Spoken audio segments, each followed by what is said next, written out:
ഒരിക്കൽ അഭയമന്വേഷിച്ചൊരു അഅറാബി പ്രവാചക സവിധത്തിലെത്തി. തിരുനബി സഹാബികളെ മുഴുവൻ വിളിച്ചു ചേർത്തിട്ട് ചോദിച്ചു, ഇന്ന് ഈ മനുഷ്യനെ ആരാണ് സൽക്കരിക്കുക? കൂട്ടത്തിൽ നിന്ന് വളരെ ദരിദ്രനായ ഒരു സ്വഹാബി കൈ ഉയർത്തി. അങ്ങനെ ഈ അഅറാബിയെയും കൂട്ടി ഈ സ്വഹാബി തൻ്റെ വീട്ടിലേക്ക് നടന്നു. വീട്ടിലെത്തിയപ്പോൾ അദ്ദേഹം ഭാര്യയോട് കാര്യം പറഞ്ഞു, ഇന്ന് നമുക്കൊരു അതിഥിയുണ്ട്. ഇത് കേട്ടതും ഭാര്യ അദ്ദേഹത്തോട് പറഞ്ഞു, ഇന്ന് നമ്മുടെ വീട്ടിൽ പ്രത്യേകിച്ച് ഒന്നുമില്ലല്ലോ. നമ്മൾ മക്കൾക്ക് കൊടുക്കാൻ വെച്ച കുറച്ച് റൊട്ടി കഷ്ണവും നമ്മളെന്നും പാല് കറക്കാറുള്ള നമ്മുടെ ആടും മാത്രമാണുള്ളത്. അപ്പോൾ സഹാബി മറുപടി പറഞ്ഞു, എന്നാൽ ഞാൻ ആടിനെ അറുക്കാം, നീ ആ റൊട്ടി കൊണ്ട് വല്ലതും ഉണ്ടാക്കി വെക്ക്.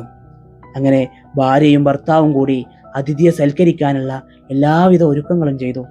അങ്ങനെ രാത്രിയായി. കുട്ടികളെ പല കള്ളങ്ങളും പറഞ്ഞ് അവർ ഉറക്കിക്കിടത്തി. അതിഥിയുടെ കൂടെ ഇരുന്ന് കഴിക്കാനുള്ള ഭക്ഷണം പോലും അന്നുണ്ടായിരുന്നില്ല. അതിനും അവരൊരു ഉപായം കണ്ടെത്തി.